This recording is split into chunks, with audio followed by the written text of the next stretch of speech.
আজকে সকালে নাস্তা খাইয়ে রাস্তাতে হাঁটতেছিলাম, আর হুট করে একটা ছোটোবেলা দেখা হয়ে গেল গা। তো ভাই জিজ্ঞাসা করলো কেমন আছেন, আমি বললাম ভালো আছি, তুমি কেমন আছো? আর ওর করলে একটা বাবু দেখলাম, তো জিজ্ঞাসা করলাম এটা কে? ওই কয় আমার ছেলে। আমি তো হুই না ভাই, পুরো টাস্টি খেয়ে গেছি বুঝছেন।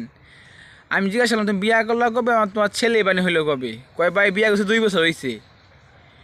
আমি তো হুই না ভাই, পুরো টাস্টি খেয়ে গেছি কি। আর আমার মা এখনও আমারে বিয়া করানোর কথা বা কই না বলে বুঝছেন ভাই।